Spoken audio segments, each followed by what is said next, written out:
Il était une fois une femme appelée Isabella, qui menait une vie ordinaire mais pleine de défis. Elle faisait face à des difficultés avec son mari Matteo et ses beaux-parents, Alessandra et Giovanni, qui semblaient déterminés à rendre sa vie un véritable enfer. Mais un jour, quelque chose d'inattendu s'est produit. Un petit détail a tout changé. Un billet de loterie. Isabella a acheté ce billet sans savoir qu'elle était sur le point d'entamer un voyage plein de rebondissements. Et c'est ainsi que tout a commencé, avec une simple décision qui allait changer sa vie pour toujours. Je n'ai jamais imaginé que je deviendrais quelqu'un partageant les détails de ma vie, mais me voilà. Je m'appelle Isabella, j'ai 32 ans et je suis prise dans un mariage qui, depuis plus longtemps que je ne voudrais l'admettre, est en train de s'effondrer. Permettez-moi de parler des personnes dans ma vie. Commençons par mon mari, Matteo. Matteo était charmant quand nous nous sommes rencontrés, avec un sourire captivant et une capacité naturelle à faire sentir à chacun qu'il était important. Mais c'était avant. Avant que sa vraie nature ne se révèle, avant que ses parents, Polo et Giovanni, ne deviennent une ombre constante dans nos vies. Polo et Giovanni, mes beaux-parents. Par où commencer? Ce sont le genre de personnes qui pensent que le monde leur doit quelque chose. Ce sont les parents de Matteo et dès le premier jour, ils ont été une nuisance pour moi. Ils sont la raison pour laquelle Matteo et moi sommes au bord du divorce. Notre histoire commence une nuit ordinaire dans notre maison. D'ores et déjà, je vous invite tous à vous abonner ici sur la chaîne. Et si vous aimez notre contenu, soutenez la chaîne et continuons ensemble à suivre cette histoire passionnante jusqu'au bout. Matteo venait de rentrer du travail et j'étais dans la cuisine en train d'essayer de préparer le dîner après une longue journée de travail.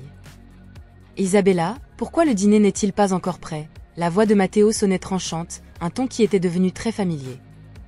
Je viens de rentrer à la maison, Matteo. C'était une journée folle au travail, ai-je répondu, sentant le poids de la fatigue de la journée sur moi.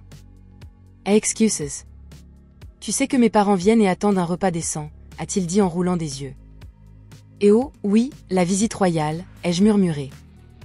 Et ils traitent notre maison comme si c'était leur restaurant personnel. Ils viennent critiquer ma cuisine, parler sans fin de leurs besoins et de la façon dont nous devrions en faire plus pour eux. C'était si épuisant. Et alors, comme s'ils étaient à la cantine, a sonné la sonnette et Matteo s'est précipité pour ouvrir la porte, révélant ses parents qui entraient comme s'ils étaient les propriétaires des lieux. Chère Isabella, j'espère que tu passes une bonne soirée. Nous sommes fatigués de la routine habituelle, a dit Polo, sans même me saluer, et assure-toi qu'il y ait suffisamment, tu cuisines toujours, a ajouté Giovanni. J'ai serré les dents, essayant de rester calme. Je prépare des spaghettis bolognaises. Ça sera prêt bientôt, ai-je répondu. Des spaghettis encore.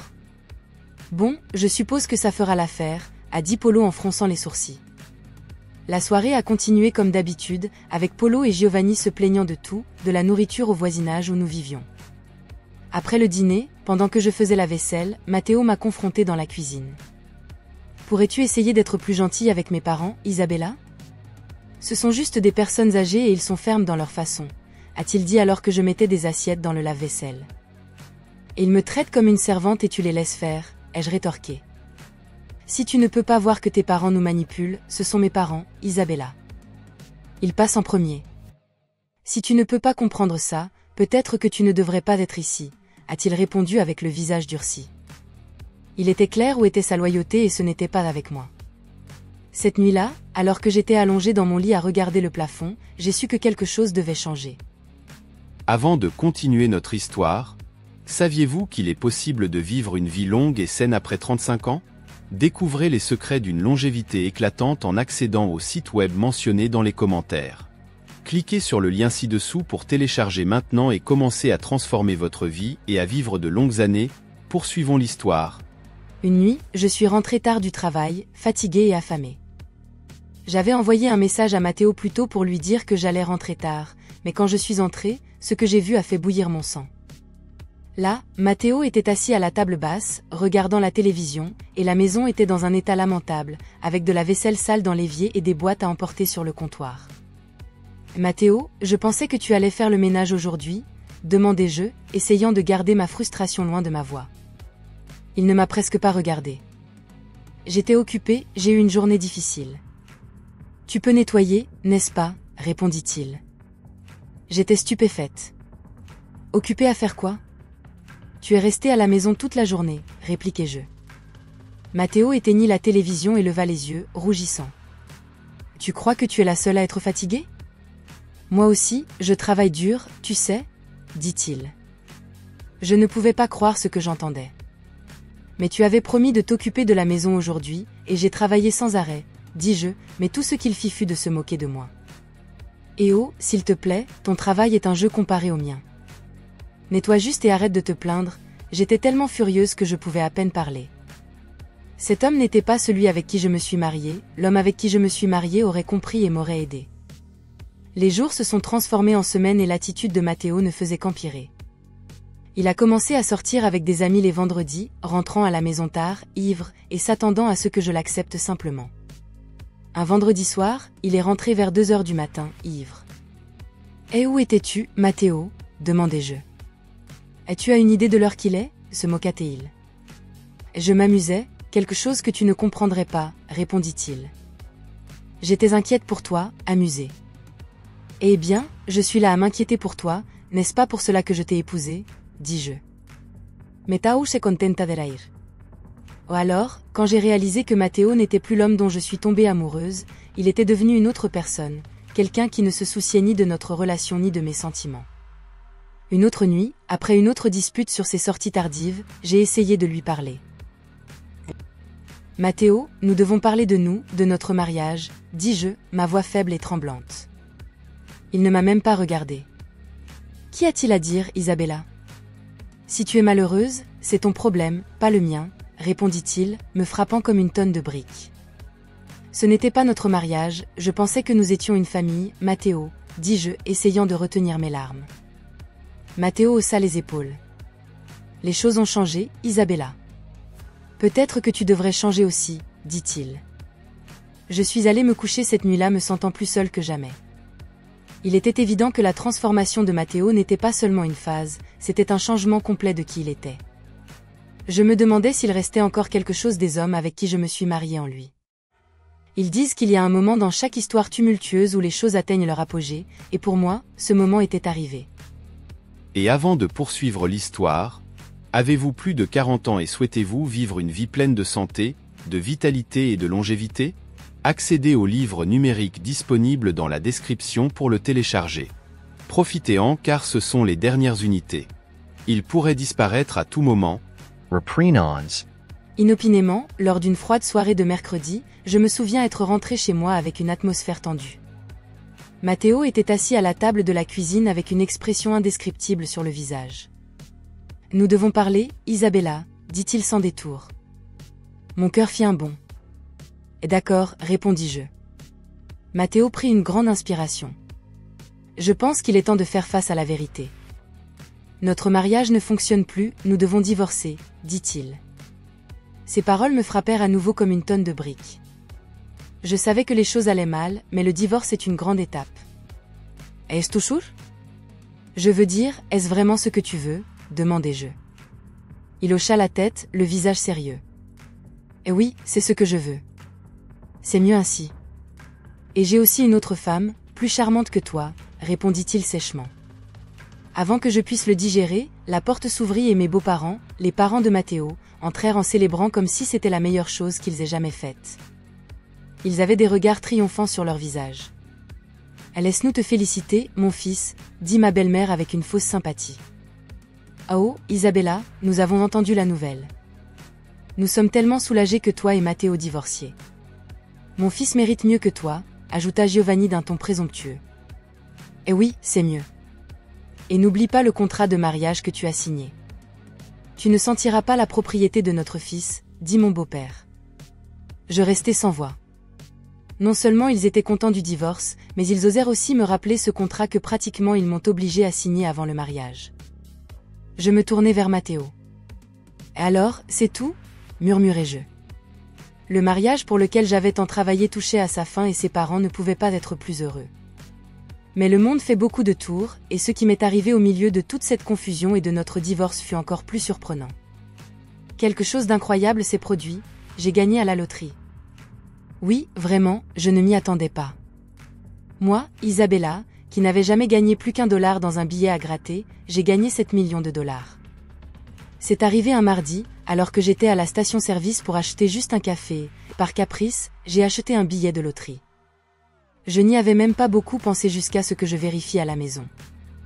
Je me souviens être resté là, regardant le billet, mes mains tremblantes, incapable de croire ce que je voyais. Je n'en ai parlé à personne, même pas à Matteo à propos du divorce et tout le reste. Cela semblait être une mauvaise idée, mais Matteo l'a quand même découvert. Il est entré dans la maison un soir en agitant une copie de l'annonce de loterie avec mon nom dessus. « C'est vrai ? Tu as gagné à la loterie ?» demanda-t-il les yeux grands ouverts d'incrédulité. J'ai acquiescé, tenant fermement le billet gagnant dans ma main. « Eh oui, j'ai gagné », répondis-je. L'expression de Matteo passa de la surprise à quelque chose de cupide. « Et nous sommes encore mariés, n'est-ce pas, Isabella ? Cela signifie que j'ai droit à la moitié de tout cet argent, dit-il. Je ne pus m'empêcher de rire, un son amer et sans humour. « Sérieusement, Matteo, après tout, tu crois que tu as droit à mes gains ?» répondis-je. Il fit un pas de plus près, élevant la voix. « Eh oui, je le crois. C'est juste. Tu n'aurais même pas acheté ce billet si nous n'étions pas mariés, insista-t-il. Je secouai la tête, surprise par son audace. Tu veux parler de juste maintenant. Rappelez-vous l'impression avec laquelle tes parents étaient si contents. Ils disaient que nous n'avions pas droit à la propriété l'un de l'autre, répliquai-je maintenant. Je restai ferme, serrant fermement le billet de loterie. Non, je n'ai pas gagné cet argent, Matteo, c'est le mien et je ne te donnerai pas un centime, dis-je fermement. Il semblait sur le point d'exploser. Et tu ne peux pas me faire ça, Isabella, c'est mon droit, insista-t-il. Je ressentis une vague de force, une sensation de pouvoir que je n'avais pas éprouvée depuis longtemps. Et tu as raison, Matteo, ici n'est pas l'endroit où je fixe la limite. Je garde tout l'argent, déclarai-je, mettant le billet de loterie dans mon coffre-fort avec un sourire aux lèvres. Il sortit de la maison furieux, claquant la porte derrière lui. Je restai là, tenant le billet gagnant, sentant que j'avais gagné plus que de l'argent. J'avais gagné une chance de recommencer, d'être libre de Matteo et de mes beaux-parents cupides et autoritaires. Alors, après toute la tension et le drame avec Matteo et ses parents, quelque chose de totalement absurde s'est produit. Je suis rentré d'un voyage d'affaires et j'ai trouvé mon coffre-fort, où j'avais gardé le billet de loterie, vide. Je suis entré dans ma maison et j'ai vu l'espace vide où se trouvait autrefois le coffre-fort. Au lieu de paniquer ou de m'énerver, j'ai commencé à rire. Toute la situation était tellement ridicule, tellement exagérée que je n'ai pas pu m'en empêcher. J'étais sûr que Matteo et ses parents étaient derrière ce vol maladroit. Je ne les ai pas dérangés en les appelant, à la place, j'ai commencé à nettoyer, toujours en riant de l'image de Matteo, Polo et Giovanni essayant de sortir ce lourd coffre-fort métallique de ma maison. C'était trop drôle pour l'ignorer, et l'idée de les voir essayer de l'ouvrir sans les clés était la cerise sur le gâteau. Pendant que je balayais le désordre, j'imaginais leur frustration lorsqu'ils l'ouvriraient enfin et ne trouveraient qu'un morceau de papier sans valeur à la place du véritable billet de loterie gagnant. Le vrai billet était en sécurité dans un coffre-fort bancaire, loin de leurs mains avides. L'absurdité de la situation était presque trop incroyable pour y croire. Ils s'étaient abaissés à pénétrer dans ma maison, à voler un énorme coffre-fort, et tout ça pour rien. Je ne pouvais pas décider si c'était tragique ou hilarant. Je me suis assise sur le canapé, au milieu du désordre de mon salon, en riant tellement que j'en pleurais presque. S'ils pensaient pouvoir me tromper avec un plan aussi maladroit, ils se trompaient complètement. Je suis allée au lit cette nuit-là, non pas inquiète ou effrayée, mais avec un sourire aux lèvres, en pensant à leur visage lorsqu'ils se rendraient compte que leur grande fête avait été vaine. C'était une petite victoire, mais dans le grand schéma des choses, elle semblait énorme. Après avoir découvert que mon coffre-fort avait disparu et le faux billet à l'intérieur, les choses ont changé. Je ne m'attendais jamais à recevoir un appel de Matteo, et par le ton de sa voix, je savais que quelque chose se passait. « Ah Isabella, tu dois nous aider », dit-il, semblant désespéré. J'étais confuse. « T'aider ? Que s'est-il passé ? » Et nous sommes au commissariat. « On nous a arrêtés », s'exclama-t-il. « Et arrêtés ? Pourquoi ? » Pour essayer de gagner de l'argent avec le billet de loterie. « Mais c'est faux, Isabella, c'est faux », a-t-il presque crié au téléphone. Je n'ai pas pu m'empêcher de rire. « Et bien sûr que c'est faux, Matteo. Tu pensais vraiment que je laisserais le vrai billet dans le coffre-fort ? » Il y eut un silence à l'autre bout, puis il dit « Tu dois venir ici et leur dire que c'est un malentendu. » J'ai soupiré. « Eh bien, je serai là bientôt. » Au commissariat, j'ai vu Matteo et mon beau-père assis dans une salle d'attente. Ils avaient l'air complètement déconcertés. Quand je me suis approchée, Polo a crié « Isabella, dis-leur que nous n'avons rien volé. » Nous pensions que le billet était vrai. Je les ai regardés, ressentant un étrange mélange de triomphe et de peine. « Vous êtes entrés chez moi et avez volé mon coffre-fort, et maintenant vous êtes surpris d'avoir été pris, » ai-je déclaré. Matteo intervint, mais le billet était faux. « Tu dois leur dire que c'était un malentendu, » insista-t-il. J'ai secoué la tête. Non, Matteo, ce n'était pas un malentendu. Vous avez volé mon coffre-fort et maintenant vous en subissez les conséquences. Je me suis tournée vers l'agent de police.